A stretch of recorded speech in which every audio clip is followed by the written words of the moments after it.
Bismillahirrahmanirrahim. Assalamualaikum warahmatullahi wabarakatuh. Berjumpa lagi dengan Ibu pada mata pelajaran Ilmu Pengetahuan Alam.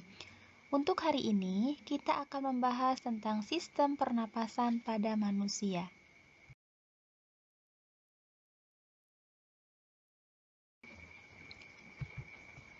Subtopik yang akan kita bahas yaitu gangguan pada sistem pernapasan manusia dan upaya untuk mencegah atau menanggulanginya.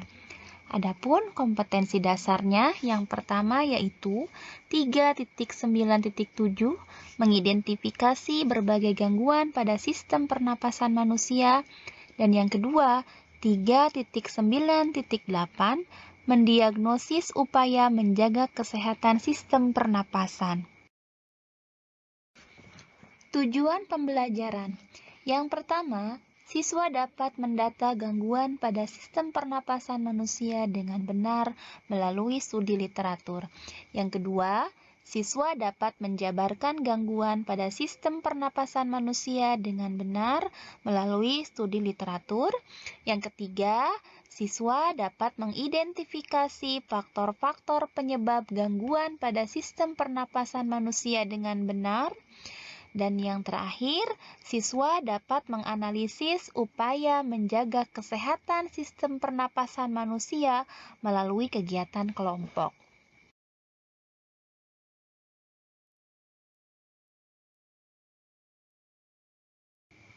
Baik, kita mulai belajar tentang macam-macam gangguan pada sistem pernapasan manusia.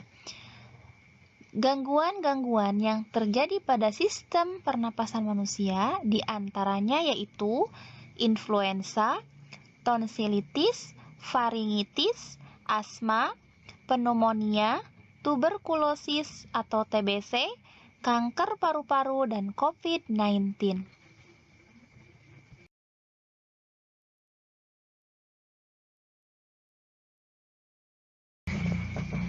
Gangguan yang pertama yaitu influenza atau flu.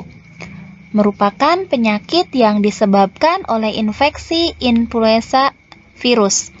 Adapun gejala ketika seorang terjangkit flu, yang pertama yaitu demam atau suhu tubuh lebih dari 39 derajat Celcius. Yang kedua, badan terasa lemas, selanjutnya batuk, selanjutnya sakit kepala, hidung tersumbat, dan tenggorokan terasa sakit. Nah, apabila kita mengamati virus influenza di bawah mikroskop, maka akan terlihat seperti ini. Ini merupakan penampakan dari virus influenza.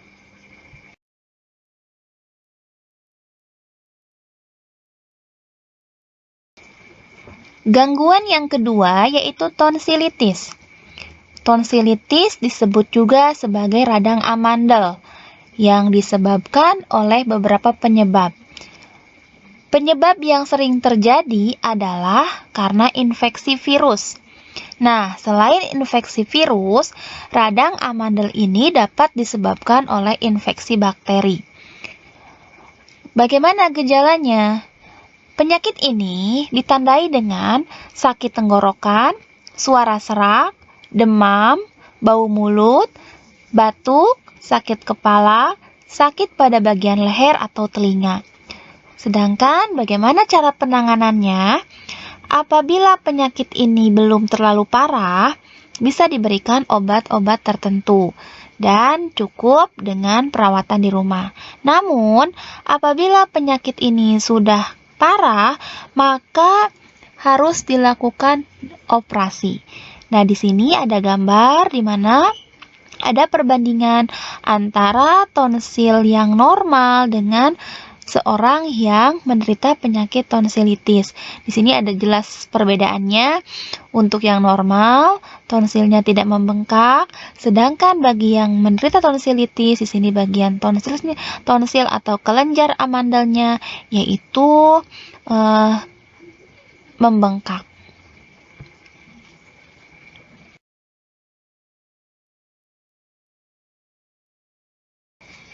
Gangguan yang selanjutnya adalah faringitis, yaitu infeksi pada faring oleh kuman penyakit seperti virus, bakteri, maupun jamur. Gejalanya bagaimana?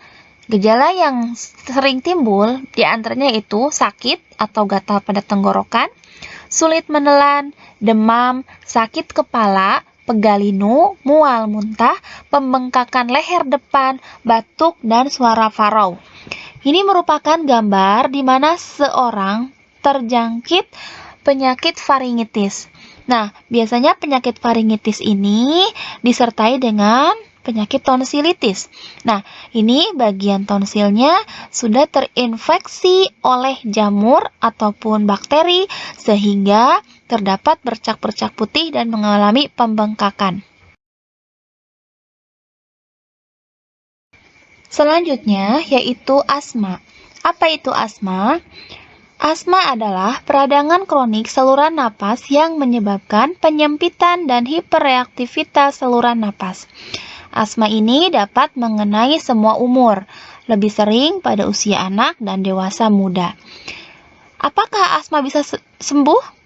Asma tidak dapat sembuh, namun dapat dikendalikan agar gejala tidak muncul dan dapat hidup normal.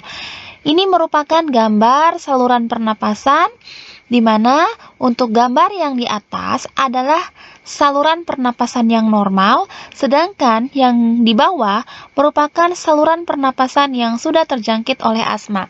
Di mana kita lihat perbedaannya. Antara yang atas dan bawah ada perbedaan, yaitu yang di bawah saluran pernapasannya menjadi sempit, sehingga biasanya orang yang menderita penyakit asma akan mengalami sesak napas. Namun selain sesak napas ada gejala yang lain, yaitu apa saja?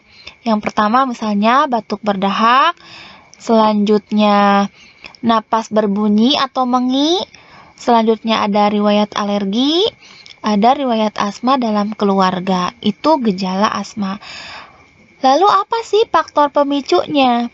Kenapa asma bisa terjadi? Yang pertama itu bisa dari bulu binatang, bisa dari asap rokok, dari asap rumah tangga, debu pada bantal dan kasur, bau-bauan yang menusuk, obat semprot pembunuh serangga, tepung sari dan bunga atau pada tumbuhan, perubahan cuaca, selanjutnya kecapean atau kelelahan, faktor psikologis atau stres, selanjutnya sakit flu, makanan atau minuman tertentu, misalnya ikan laut, udang, kedelai, telur, susu, atau minuman bersoda.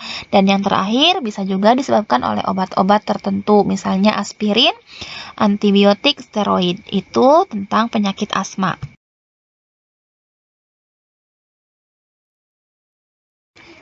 Selanjutnya yaitu pneumonia. Apa itu pneumonia? Pneumonia adalah infeksi paru-paru yang disebabkan oleh bakteri, virus, ataupun jamur. Bagaimana ataupun organ bagian mana yang diserang oleh pneumonia? Organ yang diserang adalah pada bagian paru-paru, yaitu pada alveoli. Nah, alveoli ini harusnya berisi udara. Sedangkan bagi penderita pneumonia, kantung-kantung ini berisi dengan air ataupun nanah. Dan penyakit pneumonia bersifat menular. Melalui apa penularannya? Yang pertama, bisa melalui udara. Yang kedua, bisa melalui batuk dan bersin. Dan yang ketiga, melalui benda pribadi. Tentunya benda dari orang yang sudah terjangkit penyakit ini. Adapun gejalanya yaitu bisa demam, berkeringat dan menggigil, batuk kering atau batuk berdahak, sesak, nyeri pada dada ketika menarik napas, dan detak jantung menjadi cepat. Gangguan selanjutnya yaitu tuberkulosis atau lebih dikenal dengan TBC. Tuberkulosis atau TBC merupakan penyakit menular yang disebabkan oleh kuman Mycobacterium tuberculosis. Bagaimana cara penularannya? Yaitu melalui udara. saat pasien batuk yang mengeluarkan percikan dahak lalu terhirup oleh orang lain. Nah, bagaimana gejala dari penyakit ini? Gejalanya yaitu batuk berdahak lebih dari 2 minggu, batuk berdarah, sesak napas, demam sedang yang hilang timbul, dan nafsu makan berkurang. Nah, di sini merupakan gambar di mana paru-paru orang yang sudah terjangkit penyakit TBC, di mana dalam paru-parunya sudah terkontaminasi atau terdapat Mycobacterium tuberculosis.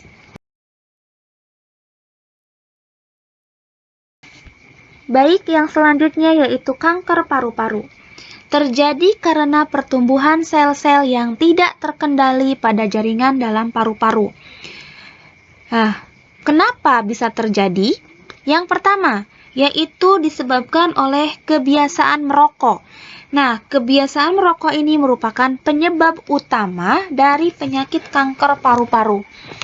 Biasanya menyerang di usia di atas 50 tahun.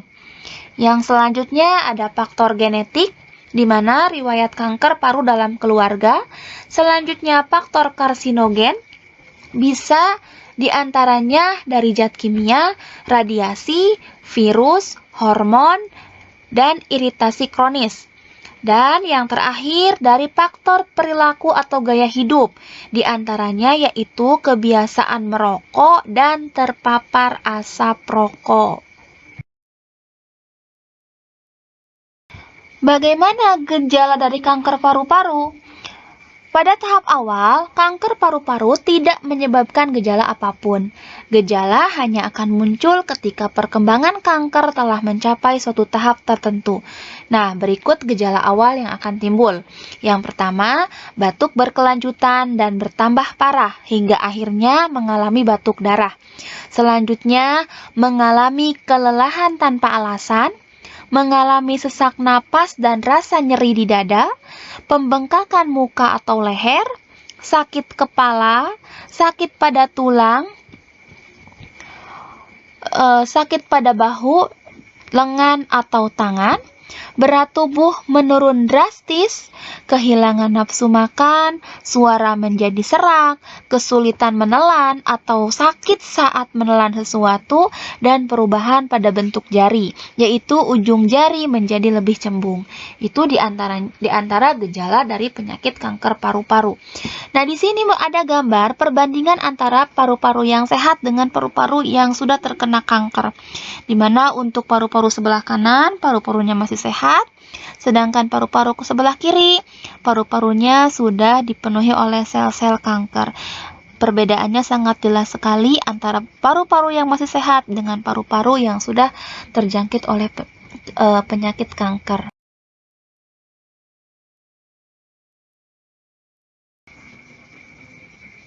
Selanjutnya yaitu COVID-19. COVID-19 disebabkan oleh virus corona atau coronavirus, di mana pada saat ini kita masih menghadapi wabah dari virus ini dan belum menunjukkan kapan akan berakhirnya wabah ini.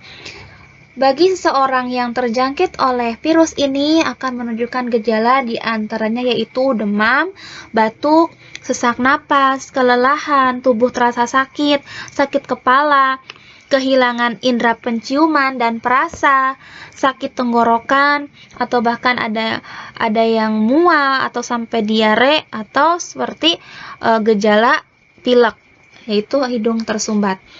Nah, di sini ada gambar di mana ketika virus corona ini masuk kepada tubuh kita, nanti akan menginfeksi organ paru-paru, dan ketika sudah masuk ke organ paru-paru bisa menyebabkan seorang tersebut mengalami gagal napas, dan efek paling bahayanya yaitu bisa menyebabkan kematian pada seseorang. Nah, bagaimana upaya pencegahan supaya kita bisa bebas dari coronavirus? Yang pertama, cuci tangan dengan benar. Yang kedua, gunakan masker, terutama jika batuk dan sedang pilek.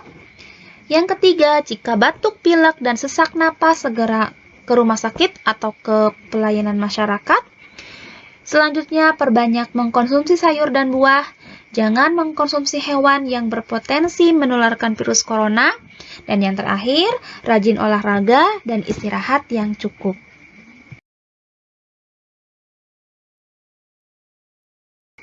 Nah, tadi Ibu sudah menjelaskan macam-macam gangguan yang terjadi pada sistem pernapasan. Sekarang bagaimana upaya kita supaya terhindar atau tidak mengalami salah satu dari gangguan pada sistem pernapasan? Nah, bagaimana caranya? Yang pertama yaitu kita melakukan olahraga rutin dan teratur. Selanjutnya, tidak merokok. Selanjutnya, asupan makanan yang sehat dan bergizi. Dan yang terakhir, menjaga kebersihan udara dengan menanam pohon. Itu beberapa di antaranya upaya kita untuk menjaga sistem pernapasan.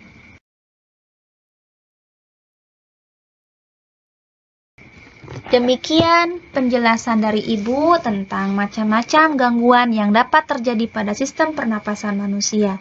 Semoga dengan kita tahu, kita dapat mencegahnya atau dapat menghindarinya. Tetap jaga kesehatan, tetap semangat. Akhir kata, wassalamualaikum warahmatullahi wabarakatuh.